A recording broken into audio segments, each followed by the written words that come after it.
I survive with the language barrier in Russia is that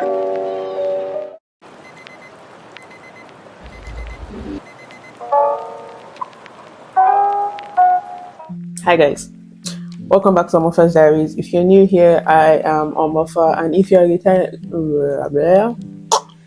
that was so hard to say. I don't know why, but welcome back either way. If you're new here, welcome back to Omofa's Diaries, and if you're not, welcome back either way. Come closer, let's find it. That's better. I realized that since I started this whole my ordinary life in Cooks, I have always been rushing somewhere. Like I'm always rushing out of the house. So I decided to film a day where I have a slower pace. My first class today, and my only class actually, I have one class, one lecture, one class, one lecture. It's going to be by 11:30, and it is currently 8:24. Don't ask me why I'm not sleeping, because I cannot sleep for that long. I can just sleep till 6 a.m. and I'm up working on my research paper. I have a research paper that is due in May. I have to submit 50 pages diploma work, and the only thing I've done squats. At least I have a topic. So today I'm going to sit down, and because I've been reading through different research papers, so I am going to finally make my table of contents. So my table of contents is going to be like a guide for everything I want to put in my research work. Again, 50 pages. I don't want it to just be 50 pages of me blabbing. I want that there should be actual information in those 50 pages. So I was asked, how do I survive with the language barrier?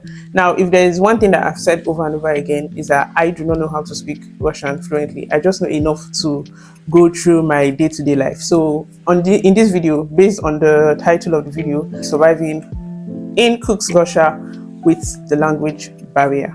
If you don't know, Russian is very hard. I even had a Russian teacher tell me if she wasn't Russian, she wouldn't learn it. It is really hard, because there's a difference between the Russian that you would text or you would type. Written Russian. Russians, they write in cursive. You need to see doctor's notes. And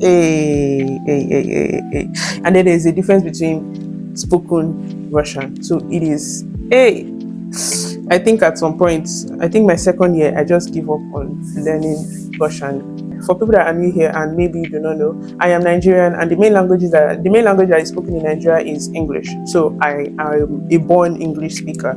I speak English, but I live in a country that does not speak English. Let's get this day started. First things first, I'm going to be talking about is transportation. Now, my main mode of transportation here in Russia is the bus. And the bus system is very different.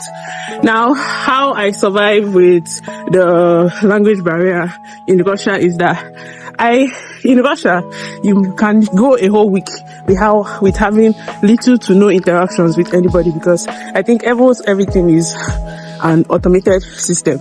Take, for example, the bus.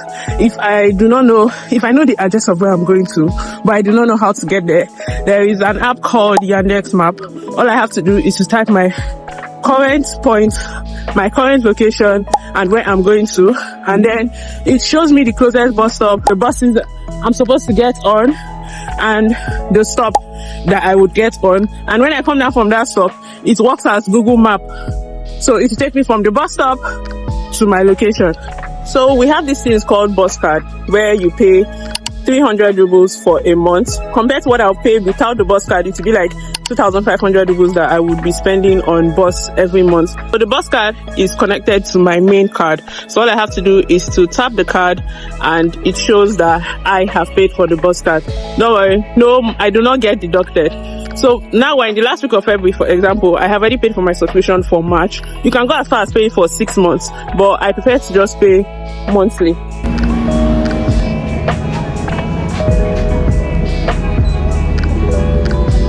Now I'm on the bus. So there's this automated voice that announces the next stop on the bus. So you just have to either listen for your stop, or I really don't need to be yelling out to the driver, oh, that's my stop, that's my stop, that's my stop. Nah, you just have to look on the map for how many stops that you are supposed to take and where you are supposed to be getting down. on the bus, there is an automated voice to tell you the next stop, and there is a board for you to read the next stop. See, it tells you the next stop and it tells you when you arrive at that stop again. Finally at my stop. How do I attend classes despite the language barrier? At my university, we study in English from the first year to the 6th year, while Russian language courses are included from the 1st to the 3rd year. Fun fact, my university was the first university in Russia to introduce this program. Okay, I'm done with class and I'm here with Sakshi. She also doesn't know how to speak Russian fluently. I am better than happiness. No, you're not, Sakshi. The only thing that I can hit in my chest and say that Sakshi is very good at is this girl is very confident. Her confidence is on another level, like it is mind-blowing. So how do you survive in a country where they only speak one language and you do not know the language? It's actually not that difficult. You can understand their emotions, if they are angry or if they are not angry, if they are lovable or if they don't want to like you. And there are certain words which are enough to survive. Yeah. Здравствуйте, извините, пожалуйста, до свидания, можно, Да, нет, когда ты, that's all. Oh, and the biggest one, Skolka est what? How much is that for?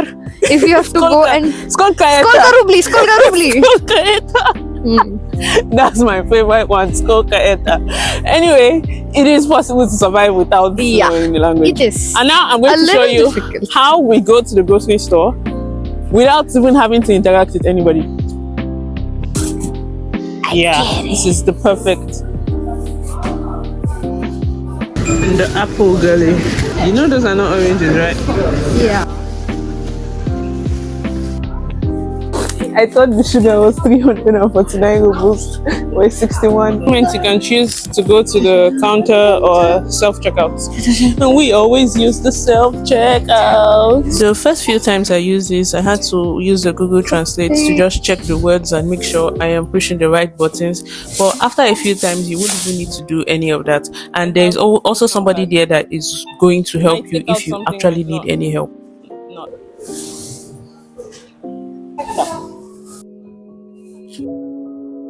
Well, that's how I've been navigating the language barrier in Russia. If you found this helpful or relatable, I would like to hear your experiences too. So let me know in the comment section. On that note, don't forget to like, subscribe for more content like this. I would catch you all later.